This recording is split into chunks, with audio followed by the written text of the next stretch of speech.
Сәлеметсіңдер ме, балалар? Қазақ тілі пәні 3-ші сынып. 111-ші сабақ. Сабақтың тақырыбы есептік және реттік сан есім. Оқу мақсаты есептік және реттік сан есімді ажырата алады, жаңа білімді меңгереді. Балалар, бүгінгі сабаққа көңіл күйлерің қандай? Осындай күлегештер арқылы бүгінгі көңіл күйімізді маған жіберейік. Мен есімнің ұлдары, ертеде сан және есім деген кемпір мен шал өмір сүріпті. Олардың 6 ұлы болыпты. Тұңғыш ұлдарының есімі есептік, одан кейінгісі реттік, жинақтық, топтау, болжалдық, бөлшектік. Ата-анасы қартайып өлер шағында ұлдарын шақырып, бар жиған мал түріктерін өсиетіп бөліп беруге шақырады. Ұлдары мал мүліктер өздері бөлісе салады. Сонда үлкен ұлы есептік: «Әке, мен үйдің үлкенімін, байлықтың көбі маған тиесілі», деп жылқыдан 100, түйеден 70, қойдан 250-ін санап алады. Екінші ұлы реттік: 1-ші, 2-ші, 3-ші, 50-ші, 260-шы деп санай жүріп, барлығы 4 түліктен 300 малды меншіктейді. Сан есімдер есептік сан есім және реттік сан есім болып екіге бөлінеді. Есептік сан есім заттың нақты санын білдіреді. Қанша, неше деген сұрақтарға жауап береді. Мысалы, 2 билет, 2 балмұздақ. Ал реттік сан есім заттардың саналу ретін білдіреді де, нешінші деген сұраққа жауап береді. Мысалы, 7-ші қатар, 23-ші орын, 1-ші қабат. Дауысты дыбыстарға аяқталған сан есімдерге ыншы, інші жұрнақтары жалғанады. Мысалы, 7-ші, 6-шы.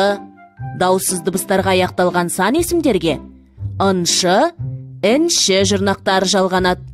Мысалы, 9-шы, 3-ші. Кітабымыздың 83-ші бетіндегі 35-ші жаттығуға назар аударайық. Мәтінді оқып, негізгі ойды анықта. Таза бұлақ әңгімесі. Бір бұлақтың басында 3 жолаушы бір-біріне кез болыпты. Бұлақ бір тастақ жерден шығып жатыр екен.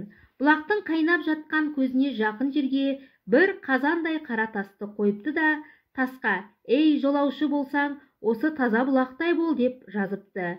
3 жолаушы бұлақтан шөлдері қанқанша су ішеді. Тастағы жазуға көздері түседі.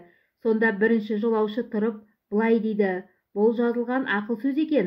Бұлақ күні-түні тынбай ағып алыс жерлерге барады. Бара-бара кеңейіп үлкейеді. Бұған жол жөнекей кішкене бұлақтар қосылып, сөйте бара үлкен өзен болып кетеді. Мұнан ғибрат алуға болады. Сондай адал қызмет қыл, еш уақытқа жалқауланып тоқтамай қалма. Сөйтсең ақырында сен де үлкейіп мұратыңа жетесің деп білемін», дейді.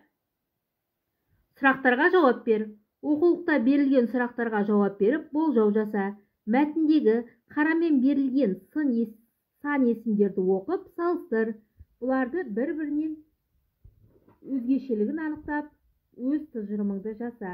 Сан есім, балалар, есептік және реттік сан есім болып екіге бөлінеді. Есептік сан есім қанша, неше, реттік сан есім нешінші деген сұрақтарға жауап береді. Мысалы, 5, 10, 2, 100.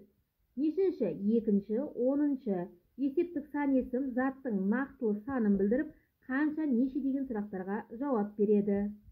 37-ші жаттығу. Реттік сан есімдерді оқып, сөз құрамына талда. 1-ші, 2-ші, 5-ші, 6-ші, 7-ші, 9-ші, 10-ші. Реттік сан есімдерге жалғанған қосымшаның 2 түрлі болады. Ыншы, інші болу себебін түсіндіріңдер, балалар.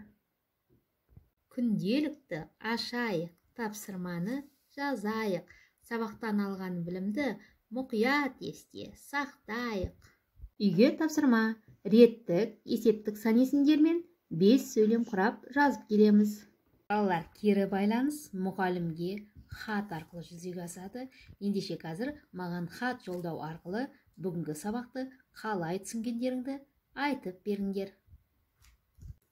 Жарайсыңдар, балалар. Бүгін сабаққа өте жақсы қатысып отырдыңдар. Мен сендермен мақтанамын.